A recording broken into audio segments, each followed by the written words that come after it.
Kabul is known to the world as a place of checkpoints and suicide bombs.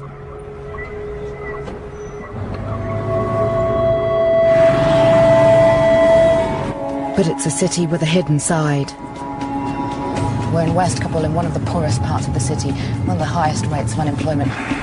I'd been told something was happening here that until recently was unknown in Kabul. Hundreds of addicts gathering to buy and take drugs. We've heard that the spot is under the bridge here.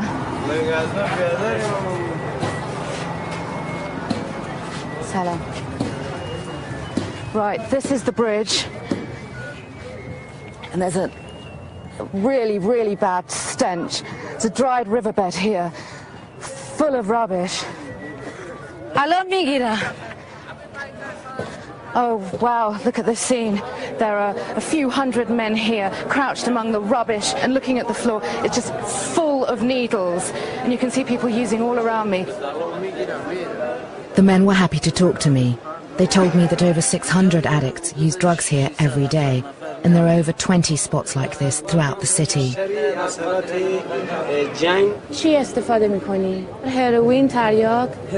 This gentleman here says everybody here is taking heroin. The UN estimates that 8% of the adult population has a drug problem, but the men told me of a new development. Every day, more and more young boys were turning up under the bridge, and they were all addicts. They called one boy over. Ibrahim is only 15. He'd been smoking heroin since he was 13. How many of your friends take drugs? Ibrahim says that 5 of his friends who are the same age as him, 15, are using drugs. He said he suffered from depression. Ibrahim says he started taking drugs because both his parents were killed 8 years ago in the war, in bombings. Other boys arrived to speak to me. The stories they told were of lives and families torn apart by the war. Najib is 16 and started using heroin when he was just 12 years old. Najib says that most of his friends use drugs. Yeah, they start young, they start from 11 years old. Over the last 8 years, drug cartels have started to refine their vast opium poppy harvests into heroin, a more addictive and profitable drug. Now the Afghan street price for powder, as it's known, is the cheapest in the world. Some of the men under the bridge said that boys hang out on top of the bridge here. We met another young addict, 15-year-old Ali, who'd been using heroin for the past 2 years. Ali says he's bought his drugs and now he's going to go and do them somewhere else. Ali's mother was dead and his father had fled to Iran. He took me to where he was now sleeping rough, in a little park on a traffic island.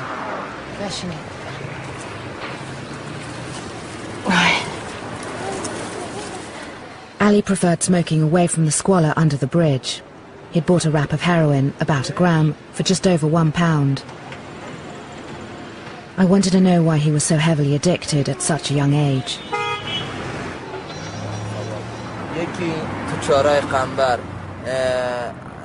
First he'd witnessed a suicide bomb in Kabul, then he went to stay with relatives in the countryside. He says while he was there, the Americans bombed his village, and dozens of people died. He saw bodies scattered everywhere. And he and other villagers had to pick up the bits of body and put them in plastic bags. Ali said the war in Afghanistan breaks his heart. He says, I'd rather not live than live through this war. Sometimes I just want to kill myself.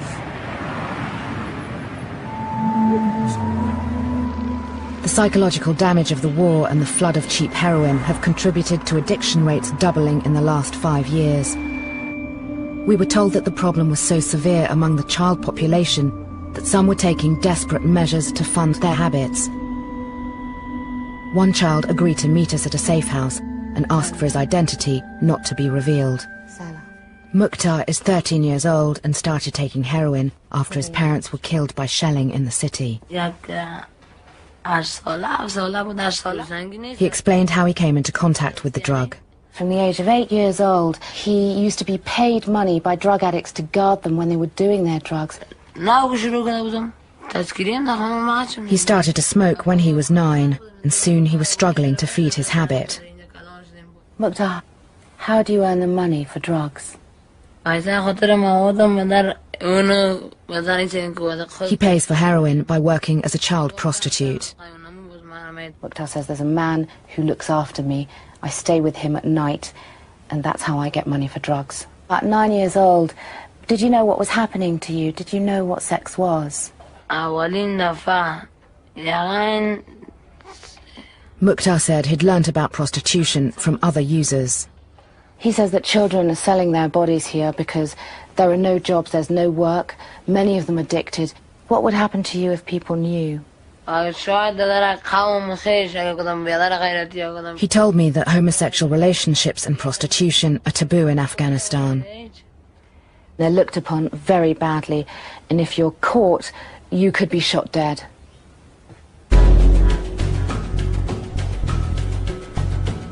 While I had met child addicts from broken families on the street, I was told there was also an increasing hidden epidemic affecting parents and children in their homes. So we're going to meet a group of doctors and social workers who make home visits in the old city in the centre of Kabul.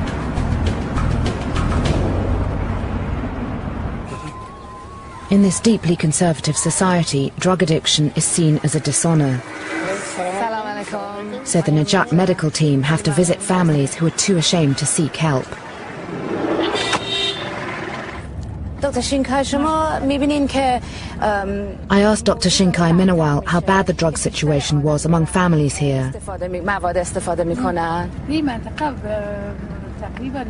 In this area, there are about 130,000 families, and she says that 60% of them are addicted to drugs here. Dr. Shinkai said many men had picked up their addictions working in neighbouring Iran and Pakistan. The men use drugs as a stimulant to help them work longer hours. We've just arrived to the first family we're visiting. In the last few years, workers have started to return home, bringing their habits with them. Karim's husband was one of them. He'd now passed on his addiction to his entire family. Farima says she's got 6 children, and she pointed to this little girl here and says that her 14-year-old girl smokes opium, and she just showed me her little stash of opium.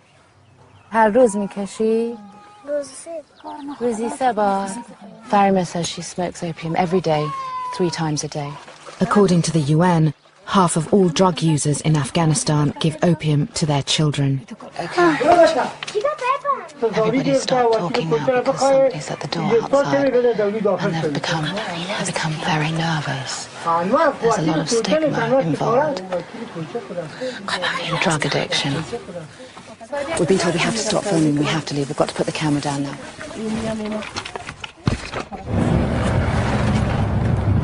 That just goes to show what a sensitive subject drug addiction can be in this country. An angry group of locals had gathered in front of the house, and they were demanding to know what the doctors and social workers were doing. So we had to sneak out the back of the house, but the doctor told us to get out the area as soon as possible, because situations like that can easily escalate.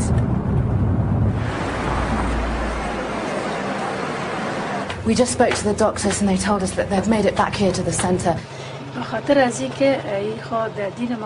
Shinkai said that drugs are haram or forbidden in Islam. The doctor says that this is very dangerous work they're doing, that their team is frequently attacked. They've had stones thrown at them, and they've even been beaten up. She said more and more children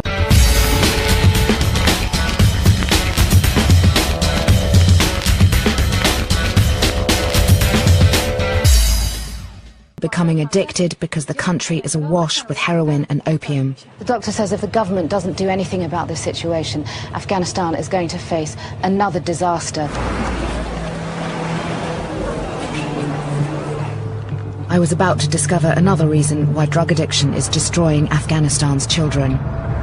Hundreds of thousands of Afghans have had to flee their homes because of fighting in the south of the country. Many have come here to Kabul and are living in makeshift shanty towns scattered across the city.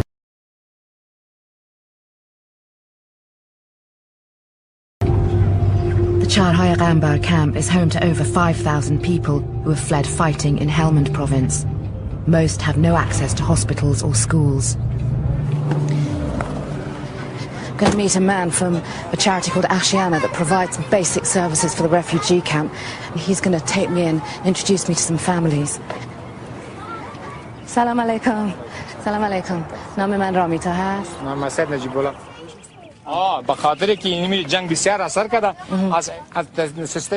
Asad Najibullah said there were many child addicts here, and not just for psychological reasons. Once again, the war was to blame. He says many of the children here have lost limbs because of the war. They've been severely affected by what's happened to them, and they're very poor, and they've got no money for medicine. He introduced me to Zarima, who was hooked on opium. This little girl is 3 years old, and you can see that she's lost her arm.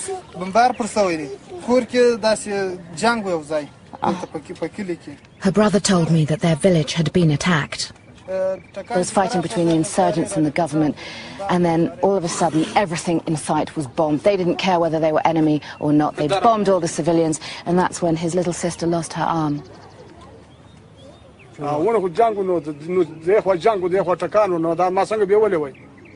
Her father, Mirajan, said he had no option but to give his little girl opium.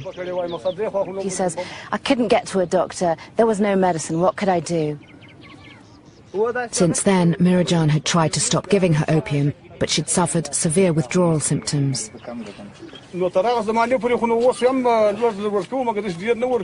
I asked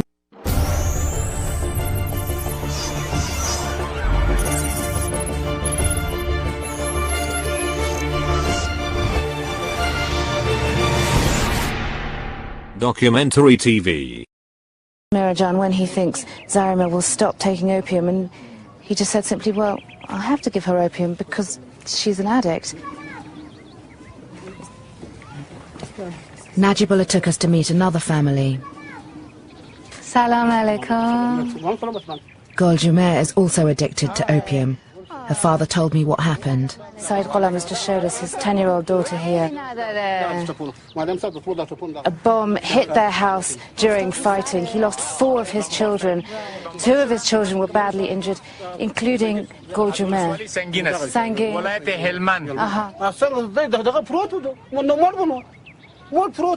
There had been no doctors in the village to help. This little girl's arm wasn't completely amputated, and there was a local man in the village that knew something of medicine who had to amputate her arm, and you can imagine the pain she must have been in. That had happened 2 years ago, and she was still in pain. Now opium was part of her daily life. He says that he doesn't have much money, but he still has to give his daughter opium, and he says that opium is much cheaper than a painkiller that you get in a chemist. And he says you just need a tiny little bit of opium to ease the pain. It's very strong. The families I met were left to fend for themselves. Government doctors rarely come to the camp, and too few aid agencies are equipped to deal with child addicts. I wanted to find out the extent of drug use outside the capital. We headed 300 miles north to Badakhshan, one of the most remote and poorest areas of Afghanistan. You can see just how isolated this area is. In the last 5 hours we've been driving. We've only passed a couple of cars. Every now and again you can see a village dotted in the mountains. And for 6 months a year, most of this area is completely cut off from the outside world when it snows during winter. Criminal cartels, insurgent groups and corrupt government officials reportedly smuggle a quarter of all Afghan heroin through these valleys into neighbouring countries. The province also used to be one of the main opium poppy growing areas until an attempted eradication campaign. We went to a former opium farming village, Razrak, to find out what had happened since then. Salam alaikum. خوشحال شدم. رامیتا هستم. سلام علیکم. مشکلات بزرگ چی ان اینجا؟ Chief Dwabeg told me there were 400 people in his village, and now all of them used opium. He says we've got so many problems in this village, but our biggest problem is drugs. We've got so many villagers who are addicted. Men, women, and even the children of our village are all addicted to drugs. We were taken to meet a family. Salam alaikum. Salam alaikum. Naam man Ramita hast. Talib Shah and his wife Mary Nagar told me out of their 6 children, 3 of them were opium addicts. 11-year-old Sangin Mamad had been smoking the drug since he was 3 years old. Soon as his dad said, "It's time to smoke," he jumped up, knew exactly what to do. He just put his head on the pillow and he lay down here, and he's just waiting for his dad to give him opium. Talib Shah explained his son has to smoke 3 times a day, otherwise he suffers from painful withdrawal symptoms.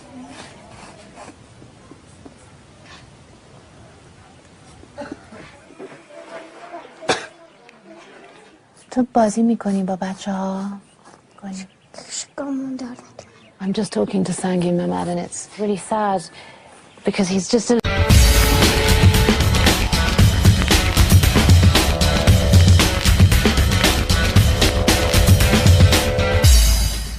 little boy, but he's just out of it. He's talking to me in a whisper, you just saw, and he says that when he doesn't smoke, he feels real pain. And I asked him, do you ever go out and play with the kids, play with other kids? And he said, no, I'm just in pain. Mary Nagar originally gave her son opium to cure a stomachache, but now the family take the drug for a very different reason. Mary Nagar says there's not enough food to feed the whole family, and when you smoke opium, you lose your appetite. Why don't you spend your money on food rather than opium? Talib Shah said food was more expensive than opium.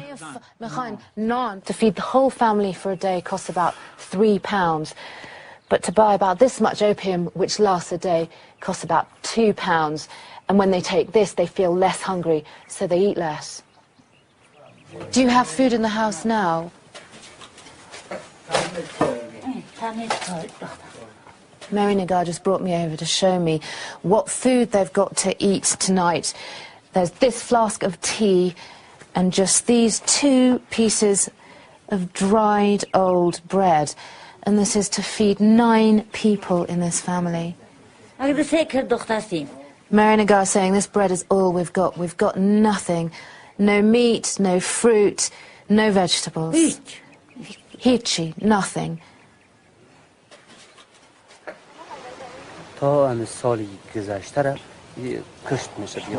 Outside, Joabek said they used to make enough money from growing opium to buy food.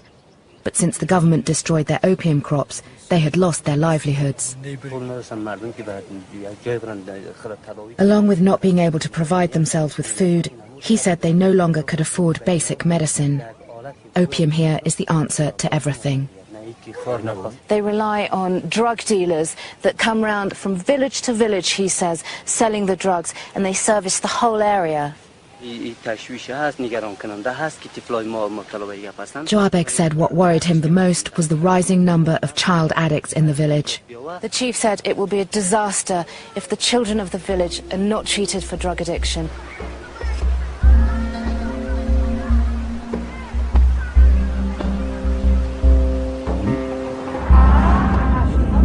Access to drug rehabilitation in Afghanistan is severely limited. There's only one centre in Kabul that helps children. Funded by the US State Department, Sangha-e-Maj was originally set up to treat women. But recently, patients were turning up with their children, who were also addicts. There's only room for 20 children. For the first part of the treatment, they're forced off the drugs, a process known as cold turkey. This causes excruciating headaches, joint pain, vomiting and shivering.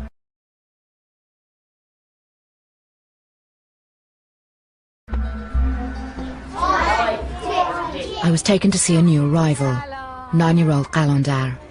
This little boy has just arrived today. Today will be his first day in detox, his first day of withdrawal, and he's addicted to opium. And you can see he doesn't look very happy, he doesn't look very well, and you can see it in his eyes.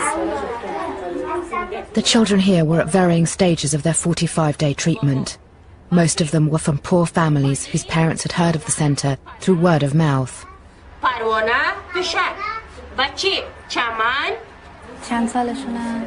10 سال آها.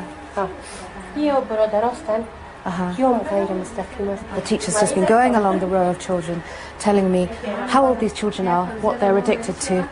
All of these little children on this row are addicted to heroin. It's just incredible, they're so young. It's hard to believe that we're in a room full of drug addicts and they're all toddlers and tiny, small children.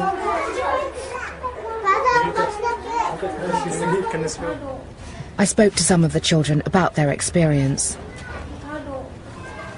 These little boys are in detox right now. It's only their third day. I asked 5-year-old Yahya if he knew why he was here. Yahya said that I'm here to kick the habit because I'm on powder. He means heroin. Rahula explained why his little brother had been taught to smoke heroin. He says that he was given it because he had toothache. He says that his addiction got so bad that he'd cry when he didn't have it and he'd start chewing old bags of heroin. 12-year-old Chaman became addicted by inhaling her father's heroin smoke. I asked her if giving up was hard and she said, it was really hard. It took a week and the whole of my body burnt and ached.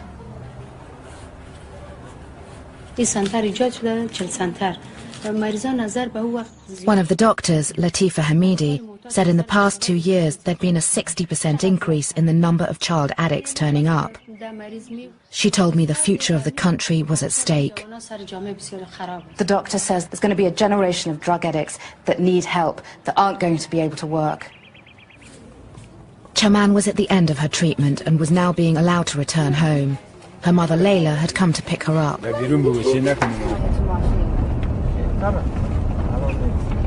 You can see that Chaman is smiling now. She was crying when she left the centre. That's because she's just found out that her father's not home.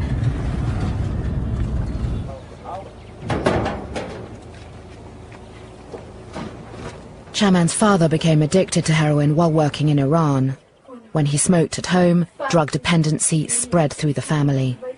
Even Chaman's 1.5-year-old brother was affected. Layla told me Chaman had already completed rehab once before, but it had failed. She went, first of all, when the whole family went, but she was affected by it yet again when Layla's husband returned. Chaman and her family appear to be stuck in a vicious cycle. They know that when the father returns, they'll become addicts again.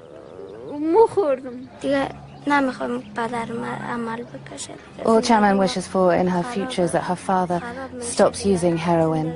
She says, I just want him to get better. UK aid to Afghanistan is being increased by 40%. None of it is currently dedicated